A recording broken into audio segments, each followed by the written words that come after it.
I have the privilege of introducing our next speaker for the session. Mr. Omar Gull is currently leading the sales of Emar Properties. He also leads sales and marketing of the USD $7 billion international business vertical that is spread across 8 countries. He has extensively worked across India and also taken care of projects across many countries like UK, the America, Turkey, etc. He is an award-winning real estate professional who specializes in strategy, international marketing, sales, and business development. He is an advocate of technology integration in real estate and has led multi-million-dollar sales initiatives, including 350 plus sales transactions through e-commerce and another 150 transactions through mobile applications. Having worked with some of the best global firms in the real estate industry in his professional life, he has come to be reckoned as a leader of immense caliber. Exploring business opportunities and overcoming market entry barriers to ensure effective communication and distribution is one of his key strengths. His engineering degree has helped him develop strong analytical ability and at the same time a deeper understanding of other business verticals. Being passionate about teaching, Omar spends most of his weekends teaching in various business schools. I would also like to end his introduction by just giving our members a little bit of food for thought. Our national convener, Mr. Abhishek Bhatevra, just gave him a lot of credit for actually helping up set the entire marketing platform at his own company. And he's given a lot of credit to Omar for the same. I would like to hand over to Omar for our next session, which is about how we make our channel partners more efficient towards our company. Thank you. Thank you so much, all of you. Thank you so much for allowing me to speak to such in such a big platform, and congratulations for doing this. I have not seen anywhere else in the world developers joining hands together, helping each other, distributing knowledge, and enabling learning across the country. It's a proud moment to see that we're doing that in India, and nobody else in the world does it really well. So without wasting a lot of time, I'll move to my presentation.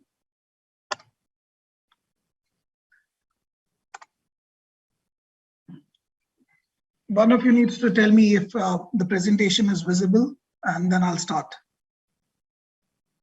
Yes, it's visible.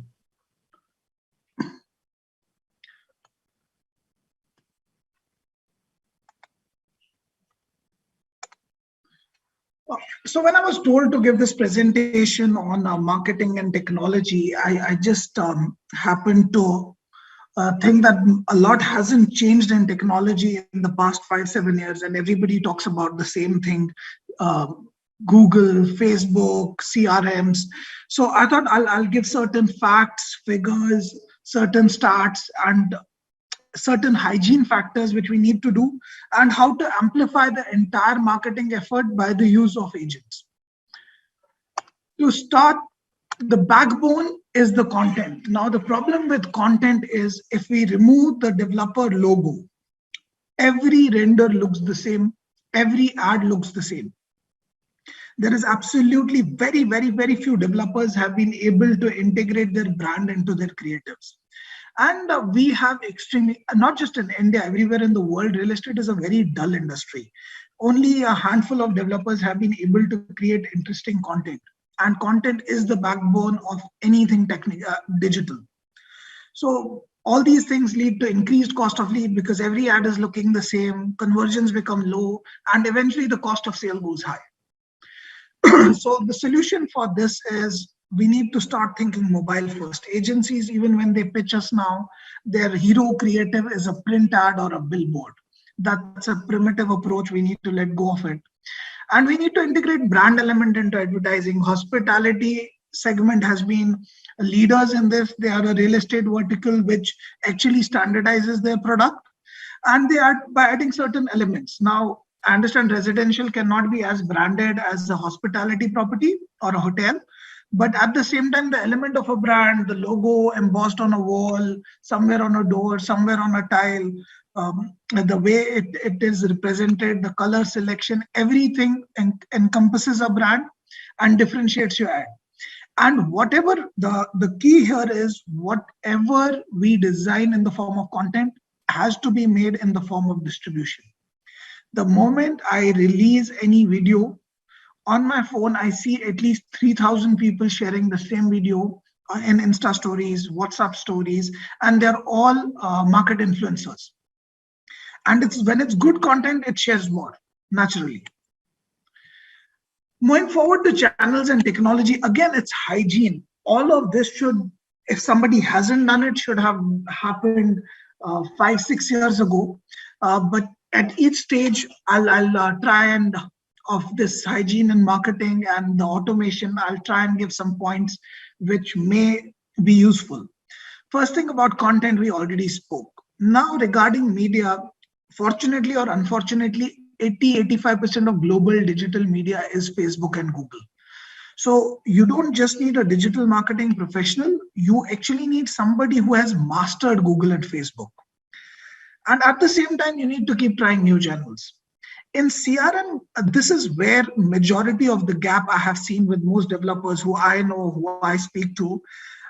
They do create, they are more automated Excels than CRMs. For example, very few have automation to a level that if I as a customer right now get down and inquire on a Facebook ad or a Google ad, I get an automatic call from a developer which connects it to a salesperson at this instant, because there is no time better than the same instant when a customer inquires to call him, because he remembers most of the ad.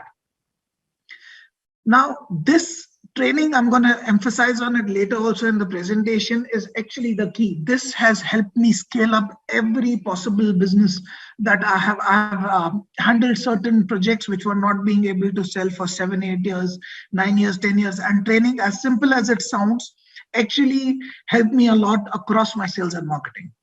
So first of all, a proper training module on how to make a call, how to send a WhatsApp, how to send an SMS, how to make a pitch, how to handle objection. It takes some time to perfect it, because we are not from that evolved industry.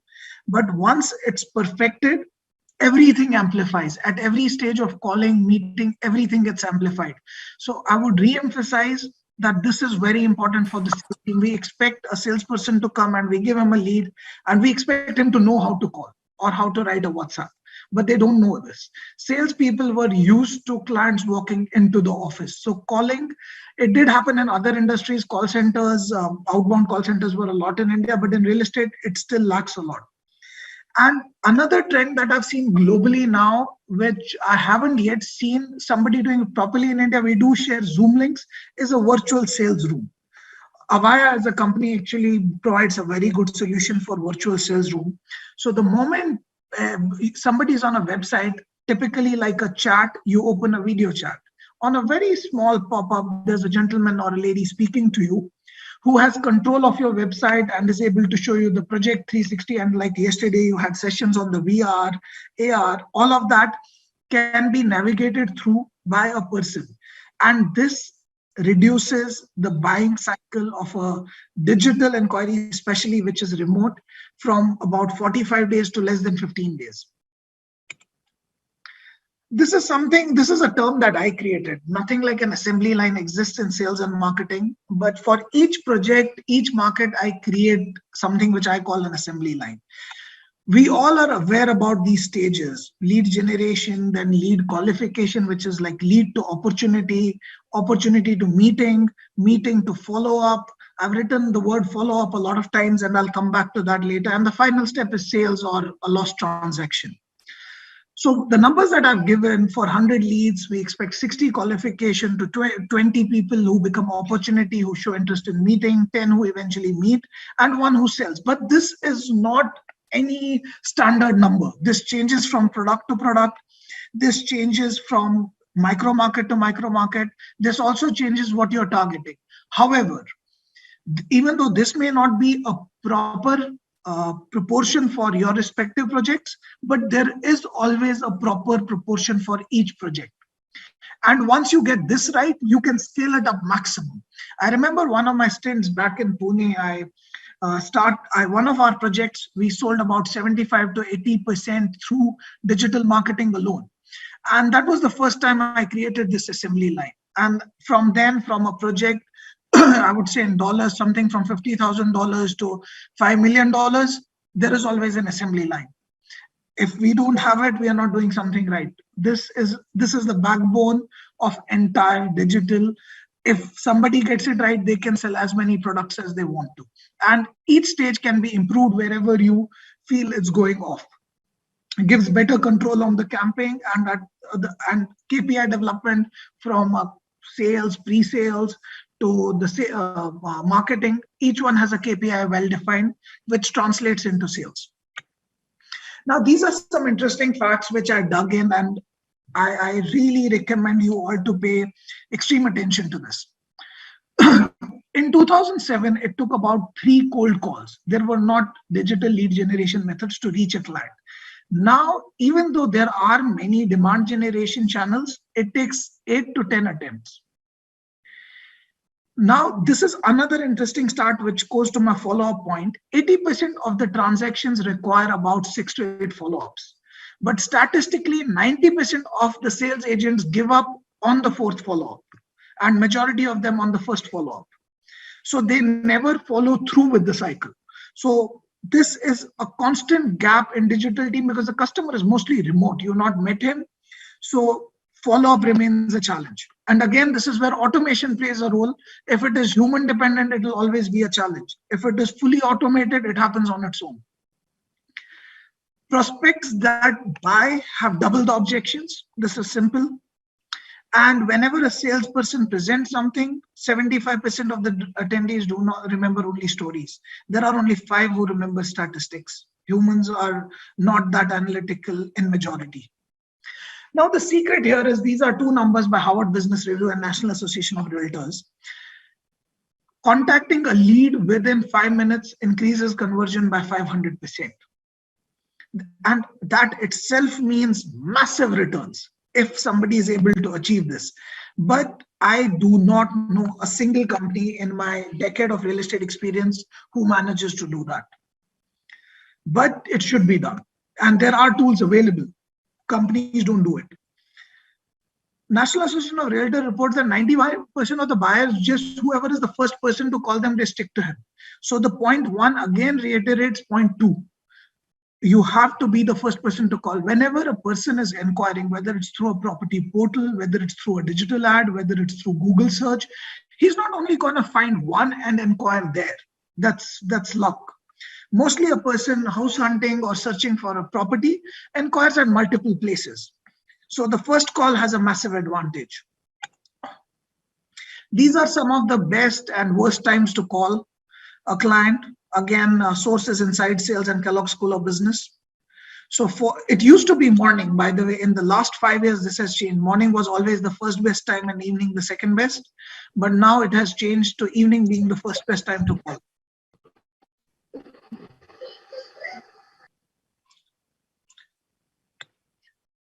These are some of the important days of prospecting. Thursday is the best day to prospect. Wednesday is the second best day, and Tuesday is the worst day. I don't know the science behind it, but these were interesting facts from a very credible source. So I thought I should share. Now, this is what I am this has recently become my go-to mantra, trainings and engagement with the brokers. I realize real estate will never get rid of middlemen. It may become a digital middleman like Amazon, but there will be a middleman because people don't make this transaction multiple times in life, and the information is not that readily available. So we have to empower brokers, especially in India. Our brokerage sector is highly unorganized.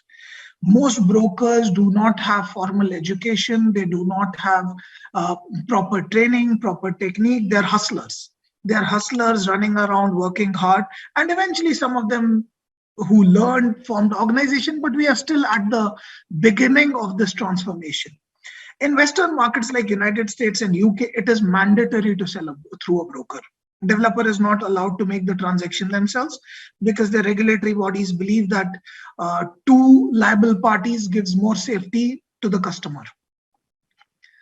Now, what does proper training mean? Proper training means what I do here is I have a trainer for sales technique, I have a trainer for product, I have a trainer who teaches them in marketing. There's a calendar which is rolled out month on month, which has every training. So we like in the last quarter, about 622 trainings were executed by us, and we trained about 3,000 agents. I'm talking about my organization itself. So what we train them is on product, inside out of the product, as much as the development or the architect knows about the product. Location, how to pitch the product right, what are the possible objections that come, because we have the data of that, and how to come up through how to overcome those objections. And we give them a lot of data. Brokers don't have data. I know where my buyers are from. If my buyer is from Delhi or Goa or Bangalore, what age group my buyer is in. So I guide them. And on top of that, I teach them how to market. My team goes there, helps them set up campaigns so that they generate leads. And mostly we've seen all of this comes back to us in the form of business. Promoters of the organization should periodically meet agents. That gives information about what's happening on ground. Nobody knows on ground information better than a broker. Awards, meetings, surveys. But what is very important is KPI. This is from the personal experience that I say. Most brokers have a big worry that whether they will get paid or not. And anybody with worry will never go all out and put all his eggs in one basket. So a proper KPI setting where you put a timeline on when commission will be paid, and then follow on that, and communicate that often for a person to know that his money is safe and it will be paid very quickly. And this really adds a lot, however small. And to top that, what I mean by incentivize, everybody incentivizes for higher volume of business, for higher units of business, they give higher commissions, but I feel that as a wastage.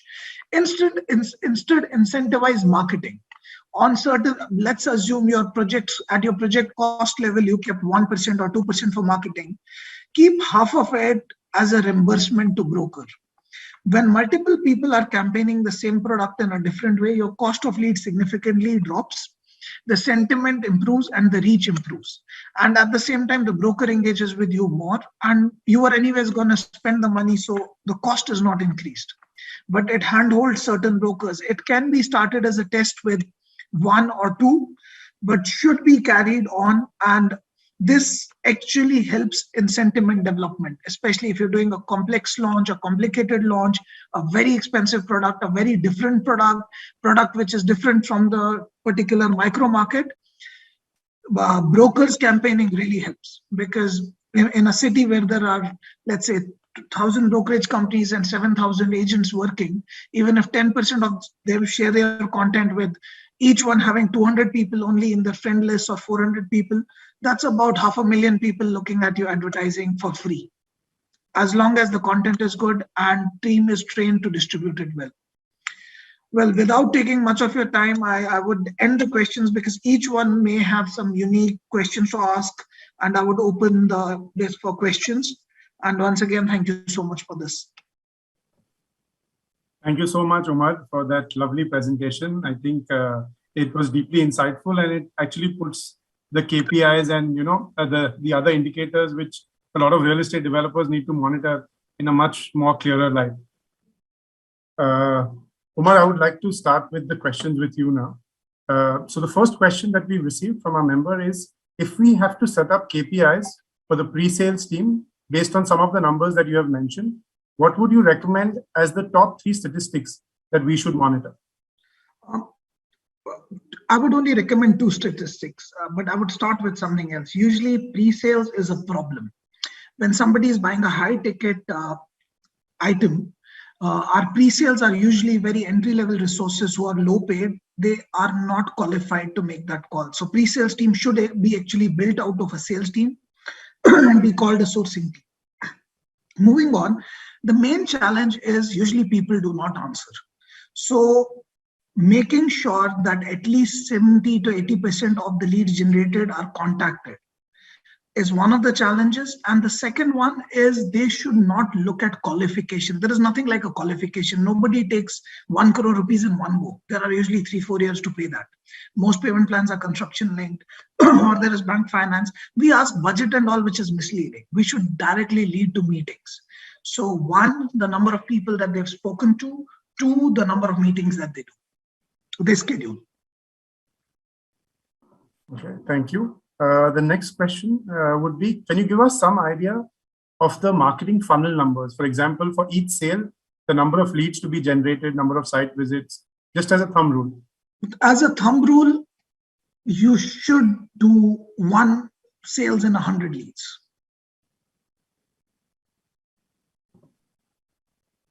All right. How would you reimburse channel partner marketing? Like, under which head will it be covered by the developer?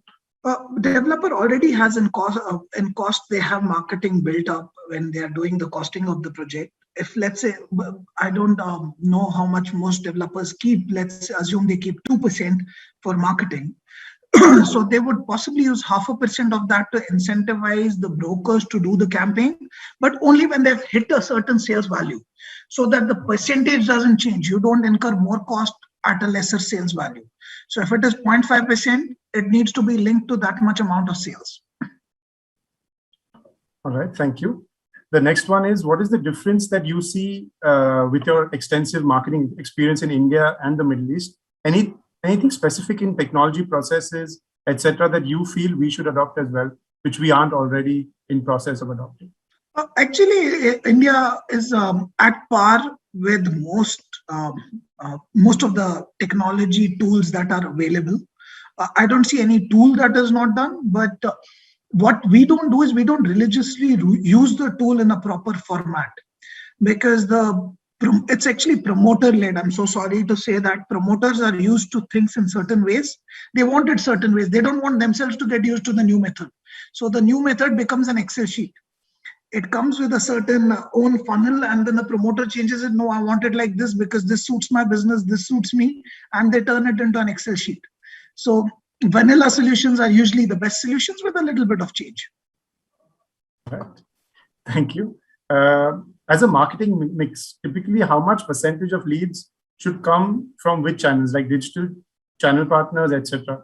Any thumb rules, again, based on your experience? My thumb rule is, and being a marketer who's moved to sales, I've done a decade of marketing and then eventually taken up sales as my main role. It hurts me to say in real estate, marketing is not that important. Distribution is extremely important. That's the backbone. It helps you in bad times. In good times, everything sells. People want houses, prices are going up. But in slower times, in bad times, distribution is the backbone, because you don't incur any cost. It's only sales-based incentive that you provide. And it keeps cost on check. And that's what is happening in all developed markets in the world, from Hong Kong, Singapore, Beijing, Shanghai, New York, London. So it has to happen in India. Let's do it quicker, and let's adapt it quicker. We try and think that direct sales saves us money, but actually the return on headache is not enough. So the return on money may save some money, but that time can be used actually to scale up the business. That's an interesting take on return of headache. Moving on, can you also talk about branding? Like, any thoughts on how branding can be done better? Most real estate companies come across as very similar in terms of promise that you make. How have you tried to get out of this? So what we tried to do is, I'll talk about we aren't at the most advanced stage. So let me go ahead with somebody who's more advanced. Desert Group is actually a very advanced group in terms of marketing. So they copied a hotel. Let's pick up any hotel. Let's take a Hilton, for example. Every Hilton hotel interiors are the same bed sheets, same uniforms, same logo, same tray, same cups. So when there is standardization, not in the architectural design, we can't do that in our industry, but in terms of what is the guard wearing, in the animation, what is the guard wearing, what sort of plants are we using, what sort of colors are we using. All of you must have been to Dubai, and if you see downtown Dubai, you will look at a building and you would say, oh, it's MR. So that's the trait of the building. So everything, there needs to be a uniqueness. It has to be everybody's own uniqueness. For example, Damac, what they do is on all their pools, they make massive pools, and in the tiles, they write their sporty logo, Damac. Correct. So you look at an aerial shot of a project and you know it's Damac. And now what we are also trying to do is we are integrating the same, because we make mega communities, from benches to pillars to dustbins to landscaping to the kind of boards we have. We are trying to standardize all of that, because houses will always change. All right, thank you. The next one is, how much has VR tech helped in sales for your company? VR tech. I don't want to be harsh, but I'll say VR is a at a very nascent stage. So how a render is produced is a 3D Max output is taken out and a post-production is done on that, which is called editing, which makes it look real. That's the difference between a good render and a bad render, is the amount of post-production done. In VR, the post-production is still not possible. So what you take out is a 3D Max, kind of a 3D Max output. So there are no shades, layers, depth, clouds, moody skies, dim sunlights. So it doesn't look pretty. So for an affordable product, I would say sub 30 lakh rupees in India, it may be something cool to do, but it's uncomfortable to wear. People wear a big headset on their head and they don't know how to feel. It's not very clear. This technology, according to me, needs a massive improvement. We are way behind. Thank you. What is the right strategy to target the NRI market apart from digital marketing? What is your advice? And when is the right time during the year when investments from NRI buyers are usually addressed towards India? It's related. So when NRI buyers move to India, it's usually related to the holiday season. School holidays in any market, whichever country you're targeting, if you get the school holiday calendar or a big holiday calendar in India like Diwali. Even if it's not a school holiday, most people would want to come back on Diwali. But school holiday is a very good thumb rule for that. And how to target them, actually, it's very simple on Facebook. For example, if my project is in Pune, I will write Pune University, I will write Marathi language, I would write Pune in interest category, I would write some more things for FC Road, Apte Road, Gole Road, all those few other universities. I'll pick those up from Pune, and 80% of the people targeted would be Puneites. I have to trust that they're rich. When we used to give the golden times, when Times of India ad used to be the key to success in real estate, we never used to try and qualify. We used to go for the reach and believe the qualified buyer would come. So the similar attempt in this, we have to reach the audience. A lot of them may not be the buyers, but the right audience would inquire. But again, marketing, personally, according to me, would have to happen with a roadshow. So one of my roles in DAMAC was I was head of international activation and distribution. Each month, I used to do about 60 to 70 events in the different parts of the world where the team used to travel, meet people on the weekend in a hotel and close.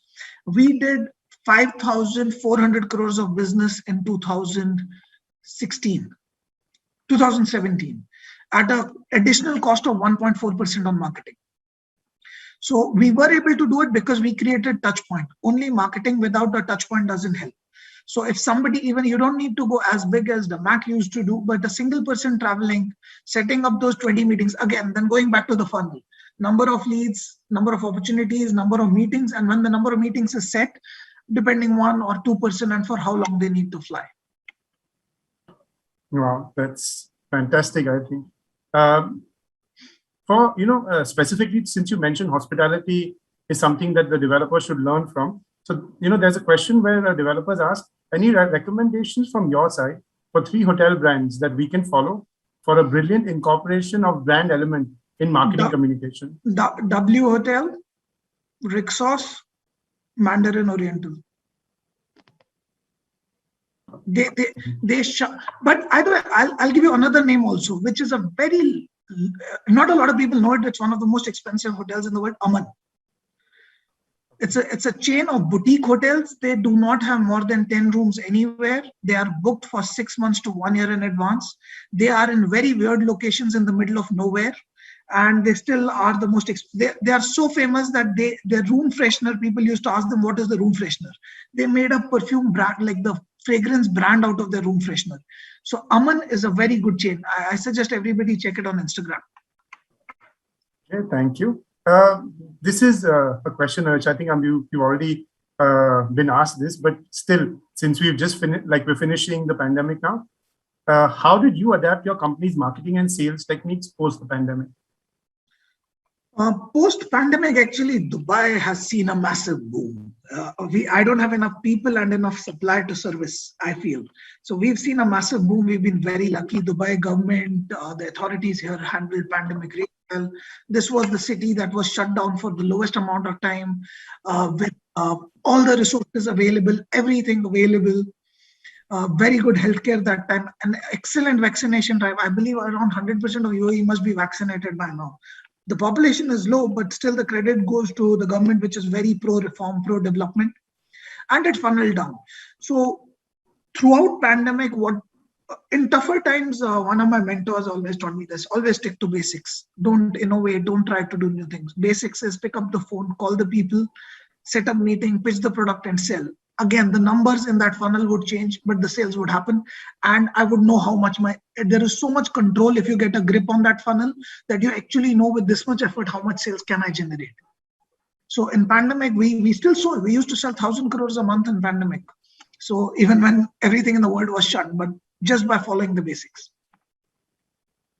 That's fantastic. We've heard of these numbers, and any of us who missed the ride, pre-pandemic, the deals that we were getting, and post-pandemic, there's no supply left to buy in Dubai anymore. So yeah, it's been quite a thing. The next question is, what is the best HR structure in sales, which you would recommend for a medium-sized developer? I would always recommend one, not to keep layers. Sales should not have layers, 3 layers. Executive, manager, head, whoever the head is, whether you want to call it director, GM, VP, 3 layers. And no layer should have a reporting line of more than 6 people. Now, depending how many people you have, if you have only 6, you only need 1 manager. If you want 12, you need 2 managers and maybe a head of sales if nobody has the bandwidth to take over sales. And with 6 managers, you have 1 director. Then with 36 executives, when you scale larger, 1:6 is the best way. I think that should be very clear. Sorry, I'll go back to something. Again, focus on training. You don't need a lot of sales if your agents are well trained to sell your product. You don't need lean stuff. We have, by the way, you already know my numbers. Our total sales team is 50 people, 50 executives.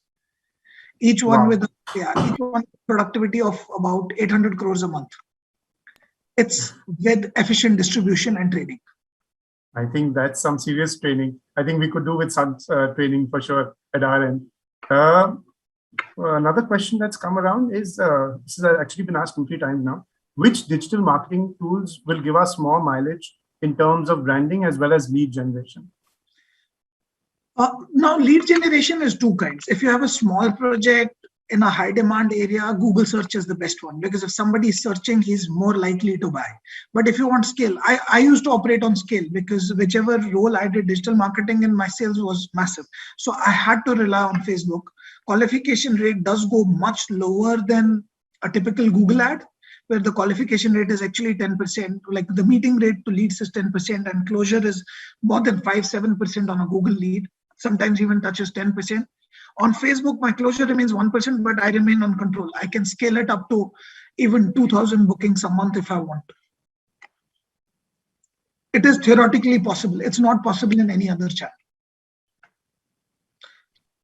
I think the last couple of questions, Omar. Thank you so much. You've been super quick. So for a standard conversion, a standard development of 300,000 square foot, what is the advised cost that you would recommend that a builder or a developer should keep for the entire sales process, right? The ATL, BTL campaigns, brokerages, like having a very exciting sales team at site. What would be that number you would think? I'll tell you the top players in the world: Related, Heinz, Brookfield, Excel. Us, the range is 11%, including everything. But then we try and do savings in that. And it includes manpower cost as well. Okay, so that includes all the staff that the developer would have at their end. Staff, operations, everything, 11%. Sales staff, operations staff, everything. But this is just a quick addition from my end. Knowing the kind of margins that we work in India now, the real estate developer margins, do you think 11% is something that would be possible for developers in this continuing escalation in construction cost? Do you think developers have the kind of margin to keep aside 11% in middle income group housing? I'll say something outside my domain, but the little bit that I have seen is there are massive inefficiencies in our construction process. There's a report that says 35% of the construction work in India goes for rework. And if such inefficiencies actually exist with a developer who's themselves managing their project, that means there's a problem. There's a massive saving scope. We keep 11 because in theory we stress test. We try and save. but most of us achieve massive savings on it, but we also stress test for a bad time so that later it doesn't lead to something wrong. We usually, to say a number, I would say most of the developers in Dubai would remain around 7%, 7, 8, unless and until there are those stress projects who are at the stage of giving 10% commission and 4% DLD, they are even touching 18%. Right. But also one thing which people in Indian sales industry don't do it. In my sales team or in Dubai sales team, there are so many people who make $1 million a year by selling so much. They don't sleep, they don't eat, because they're incentivized heavily on a fraction without any cap. This has not happened in India. This changes people. When you give somebody an opportunity to make the money which possibly is more than his family is worth in a year or 2 years, that person gives his heart, sweat, blood, and life to make that money. That's a fantastic one, actually. It's food for thought for a lot of people. When they're putting numbers on that Excel sheet, right, which you mentioned when you're doing how much money the developer is going to make, this cost needs to change drastically then, I guess. Just last 2 questions. How to sell commercial property in India, since your experience lies in India as well, at a faster rate than what it is today? It wouldn't sell faster. Commercial, I'll first confirm, commercial, you mean retail shops or the office space? Whoever I'm talking about a mix of like office space and a little bit of retail, I guess. See, retail and office have moved to a model because of the businesses, it goes on lease. So majority of the world operates on lease now. So the supply will keep depreciating, the demand will keep depreciating for selling. That's where funds come into picture who are okay with getting limited returns on their assets. And that is why malls moved from sold out model to a leased out model, and commercial buildings also moved from a selling out model to a leasing out model. And because there's limited demand, so we can do things to improve, but we can never go counter market. That's miracle. So this as a category is reducing in the world, it will keep reducing. So you may do double by better efforts, but you cannot accelerate it massively. There is no magic, personally no magic bullet, but again, agents help a lot because they have one-to-one network and they operate on credibility. So because logic says don't buy, because there is the demand is depreciating. So logic says don't buy. So nobody logically is going to look for it, but in a relationship, somebody can convince. So distribution plays a way. Third party saying anything is always more credible than the first party saying anything. It even operates in 3 people sitting together. Somebody saying I'm smart versus the other person saying, oh, he's very smart. Actually, it changes how credible the sentence is taken. Perfect. How important is channel partner loyalty, and how do you achieve that in the best possible way? For me, for example, if my broker calls me at 3 a.m., I'll leave everything. I'll answer his call, whoever he is, even if he sells 1 unit for me or 1,000 units for me in a year. That's how important I feel broker loyalty is. I have seen a lot of people experimenting across. I've been lucky enough to work in 14 countries in India across many cities, and I always see there is somebody trying to sell only direct. And I've seen those projects being stuck forever. And that time the developer is willing to do everything, but it's too late. So they are influencers. They are how everybody, cosmetic brands and fashion brands use influencers on Instagram. Brokers are our influencers. We need to use them for influence, if nothing else. They spoil the sentiment if they do not like a developer as a group, or they do not trust a developer as a group. I completely agree with that one, actually. Final question, right? What should be the ratio of customer support teams with respect to the number of tenements that you are coming up with in a project? Like, how would you get that number? I'll tell you, actually, somebody asked me this yesterday. We have a customer support and a handover team, but the number of units that we deliver are massive. So for every 20 units, we have 1 at the time of delivery. Dubai is very dynamic. We do keep firing, but for 20 units, we keep 1. Wow. Thank you. Thank you so much, Mr. Omar Gull. You have been absolutely fantastic with all the detail, and all the answers have been absolutely to the point. I would like to thank you from the entire CREDAI team and the MarTech series. And we really look forward to engaging with you on any future marketing talks that we do have. We would like to thank you for your time. Thank you so much. Thank you so much.